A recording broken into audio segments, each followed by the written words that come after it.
아멘. 신앙 생활을 할 때 오늘 우리에게는 여러 가지 그 장벽들 혹은 성장의 장애물들이 있을 수 있습니다. 교회 바깥에 있을 때는 불신이라는 장애물이 우리를 가름하고 있었죠. 그래서 예수 그리스도 그분을 믿으려고 하지 않았었어요. 자연 만물을 보면서 자연 만물이 어떻게 시작되었을까? 그 하나님의 창조라는 그 진리에 대한 어떤 최소한의 질문조차 던지지 않은 채 그래도 살아야 되고 어떻게든 살아야 되고 할 수 없이 살아야 된다라는 생각에 그런 하나님의 존재 또 자연 만물의 시작점에 대해서 질문하려 하지 않았습니다. 또한 우리의 죽음, 그것이 만약 천국과 지옥이라는 영원한 세계를 결정짓는다면 오늘 내가 정말 제일 먼저 풀어야 될 질문은 뭘까?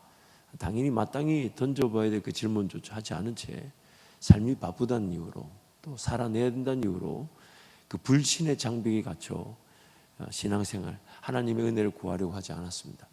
이제 그 불신의 장벽이 어떤 성도들의 사랑과 중보기도 또한 진리의 말씀이 던져지면서 이제 그 불신의 장벽을 넘어서서 이제 예수 그리스도를 믿는 어떤 자발적인 신앙의 고백의 자리에 이르게 됩니다. 그런데 이 자발적인 신앙의 고백의 자리에서의 또 장애물이 있고 장벽이 있죠. 그것은 뭐냐면 신앙이 삶의 전부 그리고 예수 그리스도를 믿고 따름이 내 삶의 이유와 목적. 그래서 신앙을 위한 삶이 되어야 되는데 여전히 신앙이 삶을 위한 도구 수준으로 전락되어져 있을 수 있습니다. 삶의 주인이 여전히 자기 자신인 것이죠. 그래서 이런 판단이 서는 거죠. 오늘 밤이라도 내가 죽어 내 삶이 끝난다면 무엇이 가장 소중할까? 이 한 가지 질문만으로도 우리는 하나님을 찾을 수밖에 없고 예배할 수밖에 없는데도 여전히 지금 직장이 바쁘니까 예배를 드리지 못한다. 내 삶이 지금 이런 이유로 여러분 형편이 되지 않아 하나님께 기도하지 못한다. 하나님 제대로 섬기지 못하는 것이 지금 어쩔 수 없이 삶을 먼저 돌봐야 되니까 그렇게 내가 신앙적 생활을 기준으로 잘 살지 못한다. 이런 말이 나오는 거죠. 본인도 모르게 그 신앙의 결정권이 하나님께 있지 않고 자기 자신에게 있는 겁니다. 그래서 신앙생활을 한다고 하지만 여전히 삶의 주인이 자기 자신인 그 장애물, 장벽에 갇혀 있습니다. 그래서 이래서 신앙생활이 안 되고 저래서 신앙생활이 안 되고 이런 이유로 지금 기도가 안 되고 저런 이유로 예배. 그러면 지금 우리가 기도해야 될 점은 하나님 예배가 안 되는 이 상황을 이겨내기 위해서는 하나님 어떤 은혜를 주시겠습니까? 지금 내 직장 상황과 내 일터 상황 때문에 기도가 안 된다면 하나님 이 기도를 살리기 위해서는 하나님 나에게 어떤 은혜를 베풀어 주실 것입니까? 그래서 그것을 위해 기도하고 그것에 매달려야 되며 내 삶의 주인이 내가 아닌 하나님이십니다. 그래서 내가 내 삶의 주인이 되어버리는 순간 모든 결정을 그렇게 내버리죠. 이래서 기도가 안 되고 이래서 예배가 안 되고 지금 이래서 하나님을 섬기지 못한다. 근데 한번 뒤집어 보시죠. 과연 하나님도 그렇게 생각하실까요? 과연 하나님도 그것 때문에 예배가 안 된다고 그렇게 그래 맞아 예배가 안 되지. 물론 하나님은 탓하지 않으십니다. 상한 갈 때도 꺾지 않으시고 꺼져가는 등불도 끄지 않으시니 그것을 다투거나 너 그거 틀렸다 맞다 이런 얘기 안 하시죠. 기다려 주실 분이시지만 과연 내 삶의 주인이 하나님이시라면 내가 그런 결정으로 핑계 될 것인가 아니면 하나님이라면 어떻게 도와주실 것입니까? 하나님이라면 어떻게 함께 해주실 것입니까? 그것이 삶의 주인이 하나님이심을 인정하고 하나님 그분의 방식대로 비단 내가 잘 순종하지 못하고 지금의 어떤 예배가 기도가 안 되는 상황을 내 능력으로 이겨내지 못한다 할지라도 하나님 그분께 끊임없이 묻고 도움을 구하고 인도하심을 바란다면 반드시 하나님이 그 단계를 넘어서게 하실 것인데 안 되는 거야, 힘드는 거야, 어려운 거야 그렇게 결정 짓는 그 결정의 주체가 바로 내가 삶의 주인이기 때문에 그렇다는 것이죠. 그러다가 기회의 삶이 내 뜻대로 되지 않고 어려움을 당하게 되고 내가 내 삶의 주인이었던 것이 오히려 나를 아프게 한다는 것을 깨닫게 될 때 이제 하나님 앞에 달려나와 은혜를 구하는데 사실 이게 쉽지가 않아요. 이게 쉽지가 않아요. 이미 우리가 몇 주에 동안 살펴본 대로 하나님 말씀을 통해서 나의 죄인됨과 연약함을 깨닫지 못한다면 삶의 자리에서 나의 죄인됨과 연약함을 깨닫고 하나님을 찾을 수 있는 사람은 없습니다. 왜 그런 줄 아십니까? 우리의 자연인의 상태는 완전히 죄에 치우쳐 있기 때문에 기록된 말씀이 아니면 그 어떤 진리, 즉 나를 살릴 수 있는 진리는 이 땅에 존재하지 않습니다. 만약 하나님 말씀, 이 성경 말씀이 아니고도 죄가 깨달아지고 성경 말씀이 아니고도 나의 연약한 부족함이 깨달아져서 내 삶이 변화될 것이라면 하나님이 이 말씀 주지 않으셨을 겁니다. 예수 그리스도가 필요 없습니다. 그러므로 오늘 나의 연약함과 부족함을 발견하는 것은 예배의 자리, 말씀의 자리밖에 없습니다. 예배의 자리, 말씀의 자리밖에 없습니다. 나를 살리고 나를 변화시킬 수 있는 것은 삶의 자리에서 아무리 많은 죄를 짓고 아무리 많은 어려움을 당해도 그 아무리 많은 죄와 어려움이 나를 변화시켜 주지 않습니다.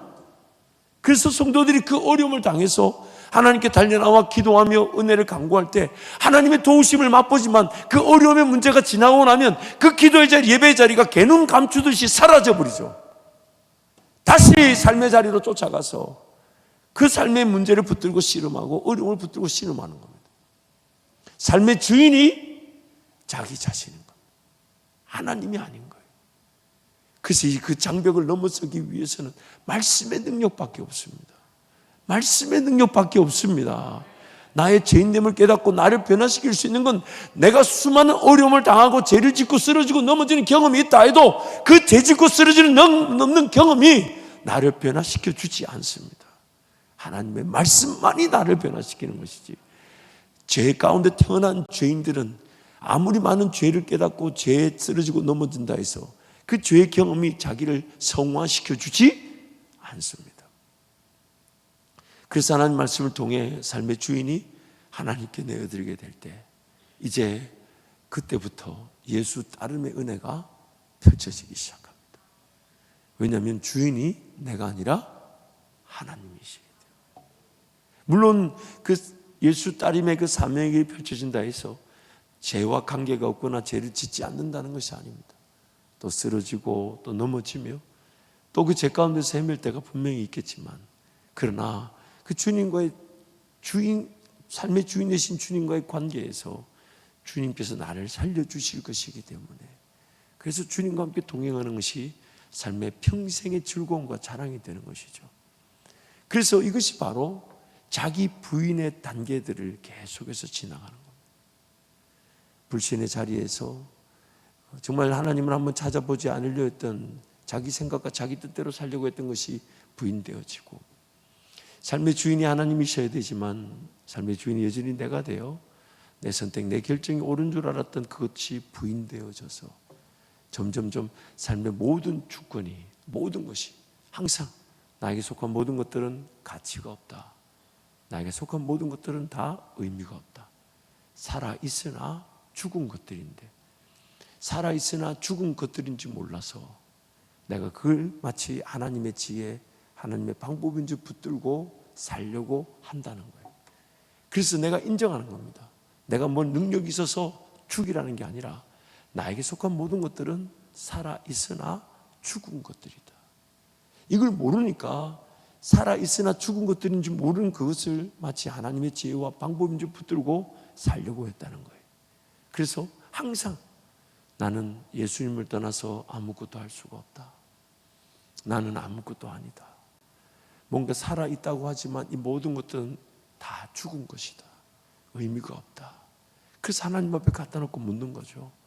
근데 하나님, 지금 이 기도만 하면 이런 생각이 드는 게, 이게 살아있는 이것이 죽은 건데 내가 자꾸만 하나님의 뜻으로 착각하는 것인가요? 아니면 정말 이거 하나님의 뜻이 맞습니까? 항상 자기 부인과 죽음의 자리에서 그것을 확인하는 거죠. 그게 바로 기도입니다. 기도. 물론 그 가운데 또 전혀 보지 못한 것을 하나님께서 보게 하시고 듣게 하시고 깨닫게 하실 때 우리는 새로운 은혜의 지평들이 열려지는 경험을 하게 됩니다. 그래서 자기 부인과 자기 죽음이 없이는 누구도 예수를 따를 수가 없는 것이죠. 결국 우리 신앙은 두 부류 중에 한 부류로 이렇게 나눌 수 있습니다. 자기 부인이 되지 않은 채 하나님을 섬긴다고 하는 것과, 자기 부인 자체가 삶의 목적이 되어 항상 자기를 죽음에 갖다 놓아 예수를 만나며 예수님 한 분이면 충분한가. 신앙은 둘 중에 하나입니다. 예수 그리스도 한 분이면 충분해서 예수님 그분이면 내 삶의 이유와 목적이 돼요. 예수님 그분 만나고자 하는 것이 목적인가? 아니면 여러 가지 다른 기적들, 삶의 평안들, 자식들이 잘 되고 내일 때가 좀 더 잘 되는 그런 것들을 통해서 내가 예수님을 좀 더 만날 것이냐 착각하고 있는가? 만약 하나님 말씀이 아닌데도 예수 그리스도의 사랑이 믿어지고 예수 그리스도의 사랑이 충분함을 깨달을 수 있다면 그럼 하나님 말씀 우리에게 주시지 않았겠죠. 그러므로 예수 그리스도의 사랑이 믿어지고 예수 그리스도의 사랑이 충분하다는 것을 알게 되는 것은 하나님의 말씀밖에 없습니다. 말씀밖에 없어요. 그래서 하나님께서 우리에게 먼저는 율법을 주시고 그리고 그 율법이 이제 신약 성경을 통해서 하나님의 성경이라는 것으로 우리에게 주어져 있는 것입니다. 그래서 자기 부인이라는 그 은혜의 자리에 이르기 위해서는 반드시 그 율법, 즉 하나님의 말씀과 자기 부인의 관계를 빼놓을 수가 없죠. 그래서 지금 몇 주째 우리가 자기 부인에 대한 것과 그 율법과의 관계를 지금 살펴보고 있는 중입니다. 그래서 지난 시간에 했던 것들을 제가 하나의 질문과 답의 형태로 좀 더 새롭게 묶어보고 오늘 내용을 좀 더 추가해서 진행하도록 그렇게 하겠습니다. 첫 번째로 율법 외에 다른 방법으로 죄를 깨달을 수 있을까요? 율법 외에 다른 방법으로 죄를 깨달을 수 있을까요? 만약 깨달을 수 있다면 율법을 주실 필요가 없었어요. 근데 율법을 주셨다는 얘기는 율법이 아니고서는 죄를 깨달을 수가 없었다는 겁니다. 율법이에요. 그래서 로마서 3장 19절부터 20절 함께 선포합니다. 우리가 알거니와 무릇 율법이 말하는 바는 율법 아래에 있는 자들에게 말하는 것이니 이는 모든 입을 막고 온 세상으로 하나님의 심판 아래 있게 하려 함이라. 그러므로 율법의 행위로 그의 앞에 의롭다 하심을 얻을 육체가 없나니 율법으로는 죄를 깨달음이니라. 아멘. 율법이 아니고서는 죄를 깨달을 수가 없습니다. 죄를 깨닫지 못한다면 오늘 나의 상태는 어떤 것일까요? 하나님 말씀을, 그 율법의 말씀을 대하지 않은 채 살아가는 나의 영적 상태는 어떤 것일까요? 그래서 두 번째, 율법이 주어졌음에도 불구하고 율법을 모른다면 나는 어떤 상태에 있는 것일까요? 성경에 여러 가지 표현을 하는데 그 중에 로마서 5장 13절 함께 선포합니다. 죄가 율법 있기 전에도 세상에 있었으나 율법이 없을 때에는 죄를 죄로 여기지 아니하였느니라. 율법이 없었을 때에도 죄는 죄대로 있었습니다. 그러면 율법이 주어졌는데도 율법의 말씀을 대할 줄 모른다면 나의 영적 상태는 죄 가운데 죄가 뭔지도 모른 채 사로잡혀 있는 겁니다. 이걸 이렇게 말합니다. 세상으로 하여금 모든 입을 막고 율법 아래 가두어 둔 것이다. 하나님께서 오늘 우리에게 이렇게 율법 계명 성경을 주셨어요. 특히 오늘 갈라디아서 말씀 보면 처음엔 율법으로 시작했던 문장이 나중에 율법이라는 단어가 성경으로 바뀝니다. 로마서 말씀 보면 율법도 계명도 성경도 다 선하다 합니다. 잘못된 게 아니라는 거죠.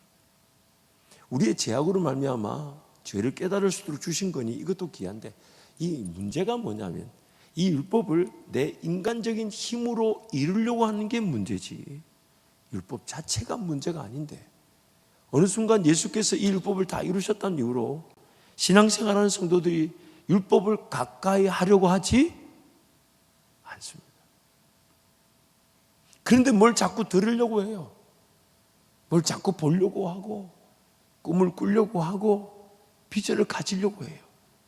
근데 주신 하나님 말씀에 대해서는 관심이 없는데 기록된 말씀에 대해서는 읽으려 하지 않고 그것을 양식으로 삼으려 하지 않고 그 말씀에 내가 항상 듣고자 하지 않으면서 결국 율법이 주어졌는데 율법을 무시한다면 나의 오늘 영적 상태는 죄가 뭔지도 모른 채 죄에 갇혀 있는 겁니다. 자기 자신만 모르는 거예요.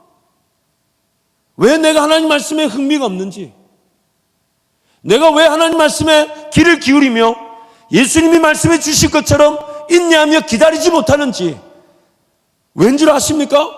율법의 말씀을 무시한 사람이 율법이 명시하고 있는 그 죄에 잡혀 있는 겁니다. 잡혀 있는 겁니다. 오늘 우리 신앙의 가장 안타까움이 이겁니다. 하나님이 말씀을 주셨는데 그 말씀의 소중함을 모릅니다. 하나님이 기록된 말씀을 주셨는데 그 말씀이 아니면 죄를 깨달을 수 없어서 병에 걸렸는데 병에 걸린 줄도 모르고 진단이 돼야 되는데 진단조차 되지 않은 채 혼자 죽어가고 있습니다. 고쳐야 될 게 있는데 그래서 하나님은 고치려고 하는데 자기 혼자 고침 받지 않고 뭔가 할 수 있다는 것을 하려고 합니다. 자기 혼자 고침을 받으려 하지 않고 그 생명이 죽어가고 있는데 생명을 살릴 생각을 하지 않고 돈 벌려고 하고 살려고 하고 뭘 이루려고 하고 뭘 가지려고 하는 어리석은 생각에 사로빠져 있어요. 하나님은 지금 죄라는 질병을 고치기를 원하시는데 나는 그거 고침받기보다는 뭐가 더 주어지고 해결되고 누려지고 맛보고 그래서 기도가 쉽사리 응답되지 않았을 수도 있습니다. 왜? 그 기도대로 계속 응답해 주다 보면 죄라는 질병을 깨닫고 고침받으려 하기보다는 더 달라고 하고 더 달라고 하고 더 달라고 하고 더 달라고 하고 더 달라고 할 거니까.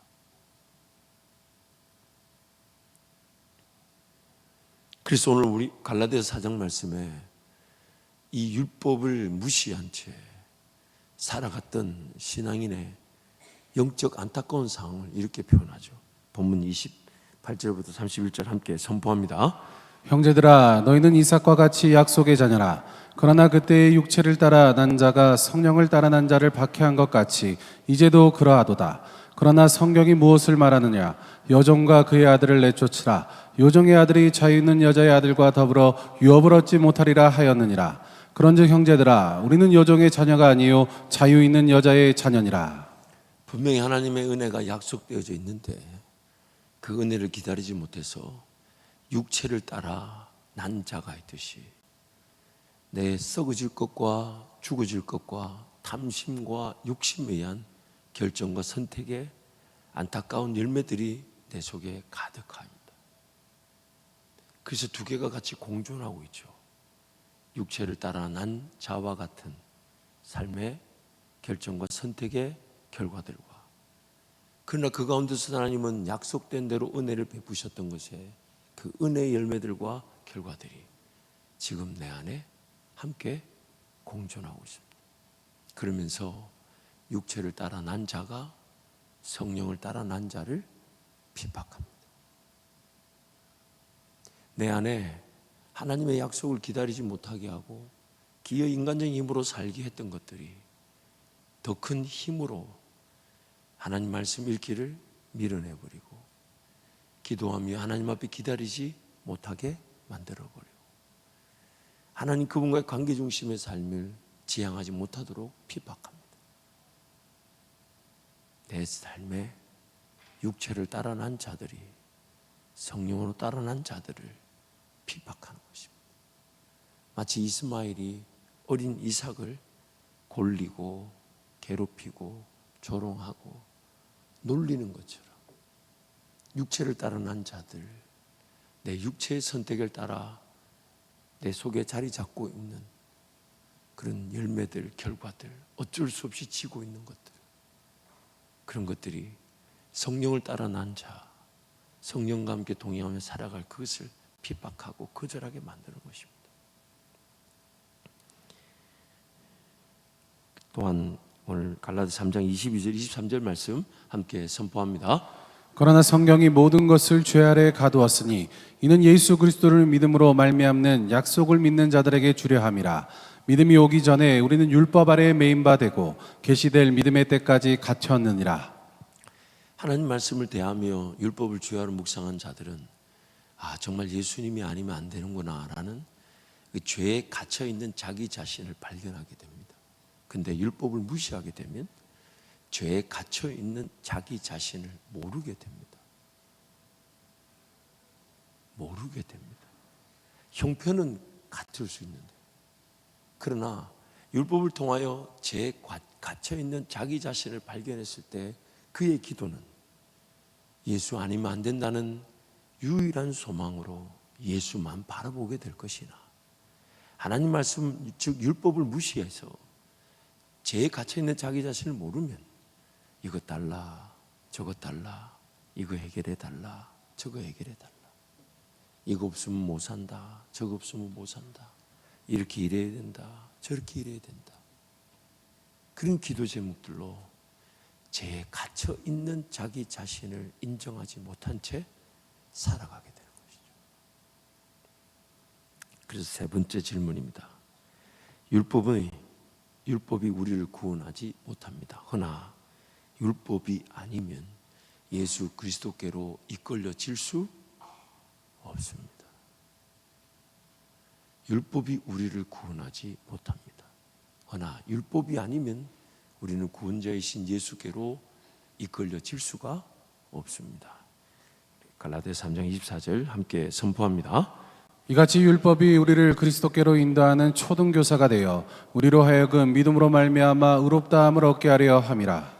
율법이 아니고서는 죄를 깨달을 수 없기에 율법은 반드시 오늘 우리 성도들의 삶에 양식처럼 먹어져야 합니다.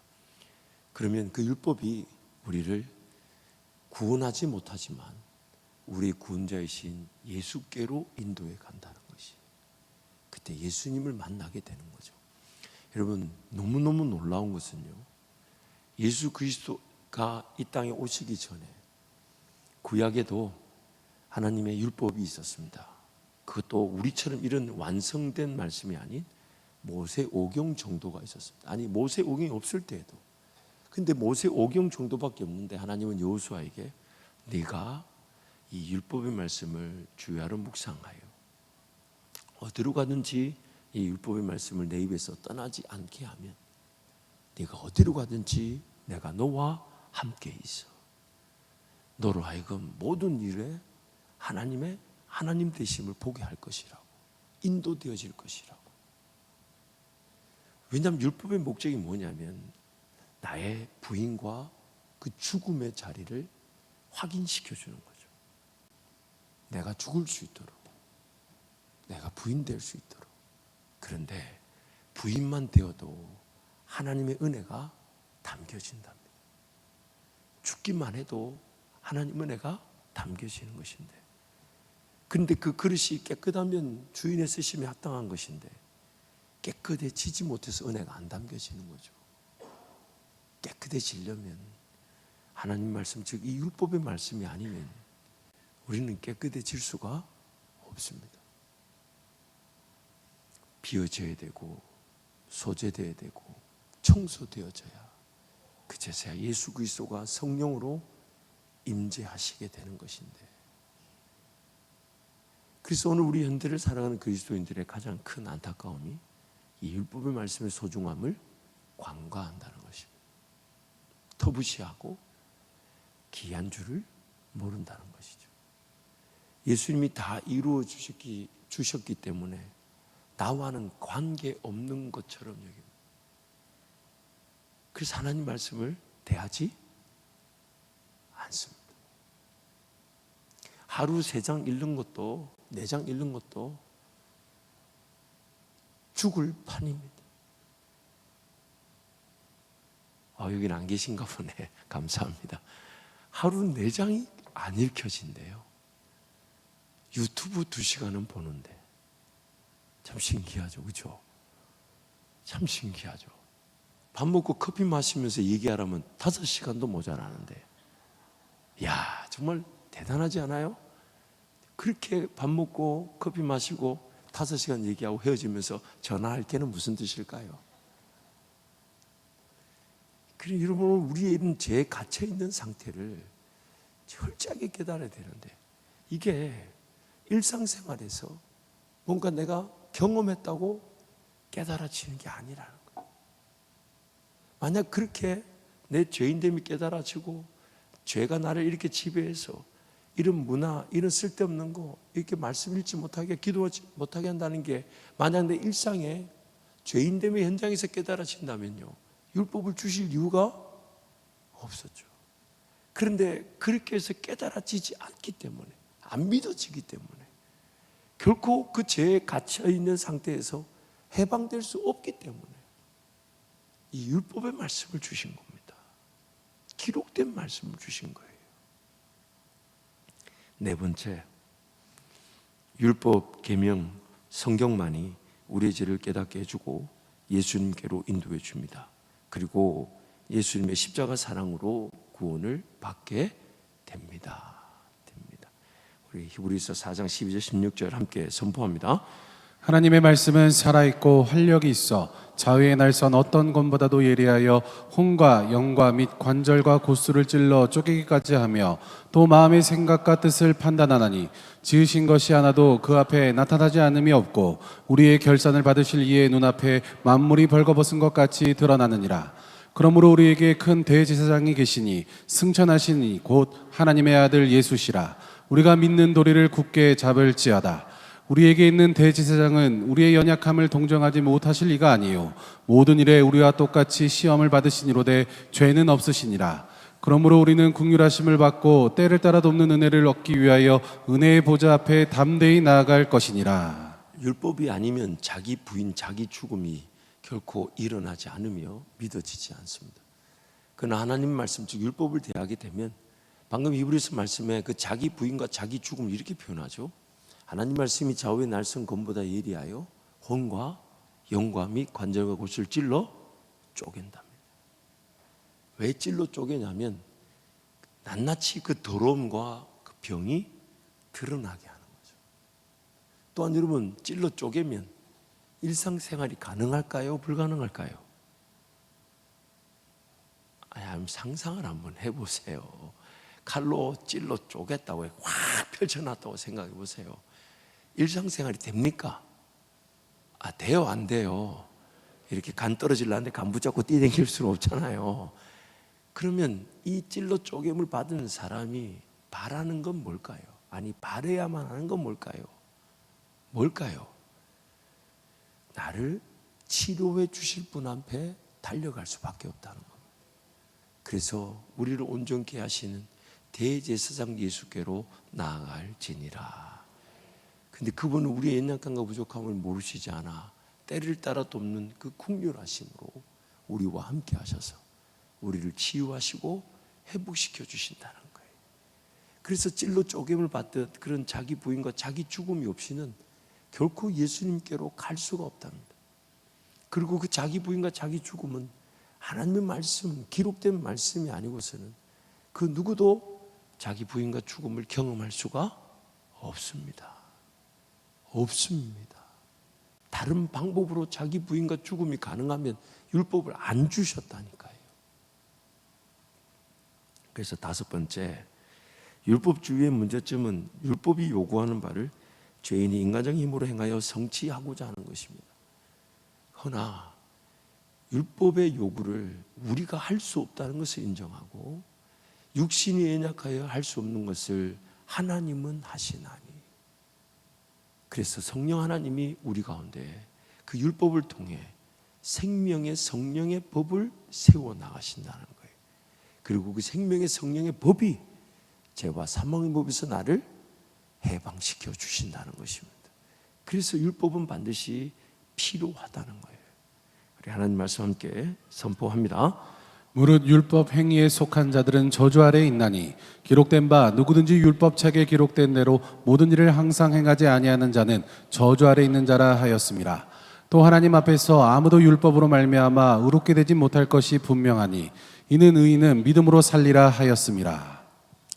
자기 힘으로 율법을 이루고자 하는 그 자체가 문제지만 반대로 성령 하나님의 도우심으로 율법이 내 삶 가운데 이루어지기를 바라는 것이 우리의 진정한 자유와 해방입니다. 물론 모든 율법을 다 이룰 수가 없습니다. 그런데 너무 감사한 것은 예수께서 율법의 모든 것을 다 성취하셨습니다. 그래서 우리에게는 율법 그 모든 것이 우리가 행해서 지켜져야 되는 것으로 요구되지 않습니다. 왜냐하면 예수님이 다 행하셨기 때문이죠. 그럼 우리는 어떤 의미가 있냐면 예수님을 따라갈 때 이 율법을 무시하며 따라가는 게 아니라 이 율법의 말씀을 주야로 묵상함으로써 예수님이 완성해 놓으신 율법의 은혜를 내가 맛보게 되는 것입니다. 여러분, 창조 때나 구원받은 지금이나 하나님 우리를 창조하신 목적은 딱 하나예요. 뭘 행하고 뭘 이루라는 존재로 만드신 게 아니라 하나님 그분을 경험하고 맛보게 하심이에요. 맛보게 하심이에요. 그것으로 하나님을 즐거워하고 하나님을 예배하는 것이지 내가 뭔가 행해야 되는 조건적 능력이 나에게 없습니다.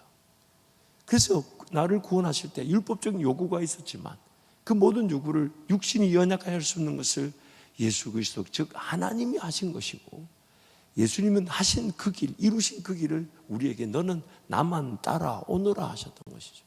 그래서 따라가면 율법이 이루어진 그 길에서 나도 율법이 이루어진 이루어진 내 삶의 열매로 맛보게 되는 거예요. 그래서 가령 제가 예를 들었던 게 그런 거잖아요. 그렇게 술이 안 끊어졌는데 어느 날 갑자기 은혜를 받고 나서 그런데 술에 대한 유혹이 있어서 그래서 내가 이렇게 은혜를 받고 이거 술을 내가 여전히 이렇게 유혹에 시달려야 되나? 그래서 그 유혹을 막 이기려고 하다가 안 돼서 술잔을 들었는데 그 한 잔 마셨는데 그렇게 달았던 술이 그렇게 쓰더라는 겁니다. 자기 힘으로 이기는 것이 아니라 하나님께서 이기게 하신다는 것이에요. 그래서 그토록 내가 지켜야 된다고 했던 것들이 내 힘으로 안 지켜졌지만 예수님이 지키신 것을 내가 따라가면서 배우다 보니까 이렇게 하면 지켜지는구나를 배우는 것이고 이렇게 하면 절대로 안 된다고 안 하려고 했던 것들이 내 힘으로 안 하려고 했던 것들이 안 됐는데 예수 바라보고 따라갔더니 예수님이 하신 방법을 배우게 되고 그래서 그제서야 이런 걸 거절하고 안 하게 되고 심지어 죄와 싸우되 피 흘리기까지 싸우는 은혜를 누리게 되더라는 것이죠. 이게 율법의 성취, 이루어진 것이 나에게 적용되는 것입니다. 예수님이 나보고 너 이루어야 될 그 일을 내가 도와줄 게가 아니라 내가 이룬 걸 너도 배우면 이미 이루어진 걸 너도 맛보게 될 거야 라고 말씀해 주시는 것이에요. 그래서 예수 따르는 것이에요. 그리고 그 예수를 따를 수 있도록 말씀을 주셨다는 거예요. 말씀을. 이게 얼마나 귀합니까? 여러분 얼마나 귀합니까?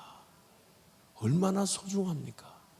제가 다 외울 수는 없는데요. 존 칼빈이 이렇게 있어요. 이 기록된 말씀이 양식이요, 칼이요, 길이요, 법이요, 물이요, 열 몇 가지가 있는데 제가 다 기억을 못하겠어요.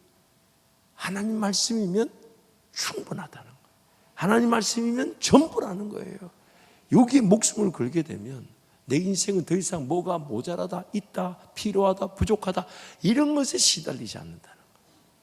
예수님 나와 함께 계심이 믿어지고 죄인된 나는 항상 예수님 아니면 안 된다라고 엎드렸을 뿐인데 성령께서 나를 일으켜 주시고 성령께서 나에게 꿈꾸게 하시고 성령께서 나에게 순종하게 하시고 그런데 자기 부인, 자기 죽음 말씀을 통하여 죽지 않고 부인되지 않으면 성령이 나를 일으켜 주시는 은혜가 없다는 겁니다. 결코 없다는 거예요. 그래서 우리 여섯 번째 율법 아래에 갇힌 자임을 깨닫게 될 때 예수 그리스도를 통해 진정한 구원의 길을 걷게 되는 것입니다. 그래서 율법 아래에 갇힌 자임을 깨달을 수 있는 방법은 이 기록된 말씀밖에 없어요. 기록된 말씀밖에 없어요. 그래 여러분 말씀을 주야로 묵상해야 될 줄 믿습니다. 내 인생의 목적이 이 말씀이 꿀송이처럼 달게 되기를, 꿀송이처럼 달게 되기를, 아니 누군가의 고백이 아닌 나의 고백이 되기를, 꿀송이처럼 달게 되기를 축복합니다. 갈라디아 4장 4절 5절 함께 선포합니다. 때가 참에 하나님이 그 아들을 보내사 여자에게서 나게 하시고 율법 아래에 나게 하신 것은 율법 아래에 있는 자들을 속량하시고 우리로 아들의 명분을 얻게 하려 하심이라. 아멘. 예수님으로 율법 아래에 나게 하신 것은 율법 아래에 갇혀 있는 우리가 하나님의 아들이 되게 하시기 위한 거예요. 그러면 예수님이 율법 아래 나셔서 율법 아래 갇혀 있는 우리를 구원하시기에 우리의 지금 우리가 정말 깨달아야 될 것은 내가 율법 아래 갇혀 있다는 현실을 깨닫는 겁니다. 어떤 죄가 나를 괴롭히고 있는지, 어떤 문제가 먼저 해결되어져야 하는지, 나에게 하나님은 어떤 은혜를 쏟아부어 주기를 원하시는지, 나에게는 뭐가 문제인지, 뭐가 고쳐져야 되는지, 뭐가 죽어져야 되는지, 뭐가 부인되어야 되는지. 여러분, 이렇게 아멘을 안 하는 게 갇혀있는 정상이에요, 이게. 그래서 오늘 예수 그리스도를 율법 아래 나게 하신 것은 내가 율법 아래 갇혀있는 나를 구원하시기 위함이에요. 그래서 율법 아래 갇혀있는 나를 율법 아래 갇혀있다는 걸 깨닫게 하기 위해서 율법의 말씀을 기록해서 주셨고, 그 기록된 말씀을 통해 내가 부인되어지고 내가 죽어지게 될 때 성령께서 나를 일으켜 살리시는 겁니다. 그때 우리 아가서의 말씀 같은 게 적용되는 거죠.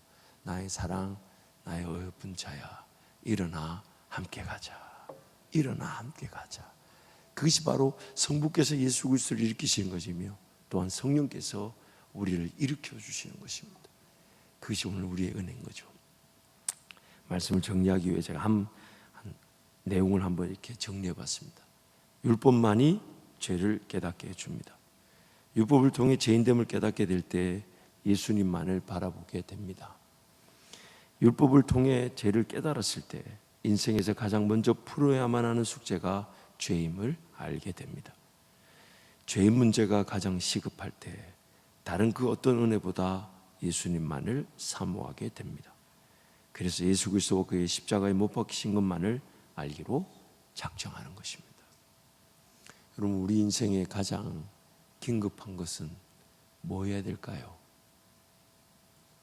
뭐 해야 될까요? 예수님을 알아가는 것이죠. 그래서 다른 모든 걸 배설물로 여긴다는 것이 바로 그것입니다. 그런데 오늘 어느 순간 내가 신앙생활 한다고 하면서 예수님을 아는 것보다 더 중요한 일들이 있을 수 있더라는 거죠. 근데 그 중요한 일들이 아무리 잘 해결되어지고 충족되어져도 예수님을 알아갈 수가 없어요. 세상의 모든 재화와 재물과 부귀와 명예와 권력을 다 가져도, 그것이 하나님의 능력으로 주어졌다 해도 그것으로 예수님과 그의 십자가만을 알기로 작정하지는 않습니다. 근데 예수님을 알고 예수님의 십자가만을 사모하게 될 때, 그래서 예수님의 십자가에 나도 사로잡힐 때 세상이 추구하는 그 모든 것들이 하나도 없어도 우리는 예수님이면 충분합니다. 충분합니다. 그래서 가장 시급한 것은 예수님을 아는 것입니다. 예수님 만나는 겁니다. 예수 앞에 엎드리는 것입니다. 예수님이 아니면 결코 사라질 수 없는 나를 발견하는 겁니다. 예수님의 십자가 사랑이면 족한 것을 아는 것입니다. 지금 내가 죽어도 예수 때문에 천국 가는 것입니다. 살려놓으신데도 예수 따라가는 기회가 될 것이며, 영원한 천국에 갔을 때 나를 본향에 인도하는 것도 예수님밖에 없습니다. 그래서 오늘 나의 가장 열렬한 소망은 예수 아는 것이죠. 예수 만나는 것이죠. 그게 안 되니까 기록된 말씀을 주셔서 이 말씀을 주야로 묵상하며 이 말씀을 대할 때 나의 욕심, 탐심이 발견되어지고 죄인됨이 깨달아지고 부인되어져야 될 것들이 부인되어지기 시작하며 죽어야 될 것들이 죽게 될 때 뭘 바랬던 것도 아니요, 뭘 원했던 것도 아니요, 뭐가 더 있어야 된 것도 아니고 그저 나란 인생이 살아있으나 죽었는데 죽은 줄 모르고 살았구나. 살아있지만 죽었는데 가치가 없는데 죽고 가치가 없는 걸 모르고 살았구나. 그걸 붙들고 살았구나. 그래서 하나님 앞에 엎드려서 이 죄인 아무것도 아닙니다. 저는 아무것도 해서는 안 됩니다. 아무거나 해서는 안 됩니다. 예수님을 떠나서는 나는 결코 인생이 인생다워질 수가 없습니다. 그때 예수님이 나를 만져주실 때 여러분 그것이면 충분한 거죠. 그것이면 전부인 것입니다. 그래서 여러분 기록된 말씀 우리 더 사모하기를 축복합니다. 기록된 말씀에 목숨 걸기를 축복합니다. 이 말씀을 또 묵상하려고 하고 이 말씀을 주야로 전하고자 하고 이 말씀을 떠나지 않으려고 할 때 우린 더 행복을 맛보게 될 줄 믿습니다. 여러분 요즘 김답답 방송 많이 청취해 주셔서 감사해요. 이렇게 수를 세보니까 여기서 지금 김답답을 안 듣고 계신 분들 좀 계신 것 같아요. 근데 제가 우리 유동균 집사님이 질문을 준비해서 막 저에게 질문을 던질 때 제 안에 막 희열이 있어요. 어떤 희열이 있냐면 누군가가 모르는 걸 나는 알고 있구나. 그리고 주님이 제가 사역의 길을 떠날 때 저를 위로했었던 말씀이 있어요. 그게 뭐냐면 제가 이렇게 기도했어요. 하나님 이 사역의 길을 이제 시작하는데 성도들이 제가 모르는 걸 막 물어보고 제가 깨우치지 못한 걸 막 그렇게 다가와서 질문하면 내가 어떡합니까? 해서 그때 주님 바로 저한테 응답해 주셨어요. 걱정하지 마라. 너의 수준 이상의 질문이 나타나지 않을 것이다. 저는 제가 사역을 시작했던 그 충동부 전도사 때 그날 정말 그게 이게 마귀 소리인가 이런 생각이 들 정도로 근데 너무 확신이 잡히고 근데 너무 감사한 거는 그게 얼마나 무서운 얘기인지를 몰랐어요. 그게 뭐냐면 나의 수준 안에 성도들이 갇혀 있을 수 있다는 거예요. 그때는 내 수준 너머에 질문이 없다는 걸 좋아했는데 지나면 지날수록 목회자의 수준 이상으로 성도들이 영적으로 성장하지 못할 수 있다는 것이 너무 두려운 일이에요. 그래서 여러분 지금도 부단히 정말 책도 많은 연구를 하려고 이렇게 사지만 정말 미안한 얘기지만 사다 놓고 못 읽은 책이 100권에 90권이에요. 그래도 부지런히 사다 놓기라도 합니다. 왜냐하면 돈이라도 써서 희생이라도 해놔야 그거 아까워서라도 책을 보겠다 싶었어요. 물론 더 배울 수 있고 더 성장할 수 있는 기회로 주님이 나에게 은혜를 주시겠지만 그것보다도 나를 자유하게 하는 복음, 나를 살리는 복음, 나를 새롭게 하는 복음, 나를 치료하는 복음, 나를 소생시키시는 복음, 나를 예수도 만나게 하는 복음. 그래서 이 말씀이 늘 주야로 묵상되어져서 좀 어릴수록 암기를 시켜야 돼요. 왜냐하면 이 암기라는 게 여러분 세월이 지나면 지날수록 쉽던가요 어렵던가요? 정말 어떤 분 고개를 좌우로 흔드시는데 충분히 이해가 돼요. 불가능하게 보여요. 그러니 어렸을 때는 외우게 하고 그 다음에 많이 읽게 하고 많이 묵상하게 하고 많이 대하게 하는 거, 그게 인생의 최고의 은혜인 것입니다. 그러면 그 말씀만 그냥 삶의 실생활과 아무 관계가 없어 보이는 말씀이 그저 읽어진 것뿐이고 그 말씀을 따르고자 한 것뿐인데 하나님은 그것이면 충분하다 하시며 내 인생길을 가장 좋은 길로 인도해 주시는 것이죠. 이 말씀이 생명보다 귀한 말씀으로 우리 성도들의 삶에 최고의 은혜로 누려지기를 축복합니다. 우리 함께 찬양.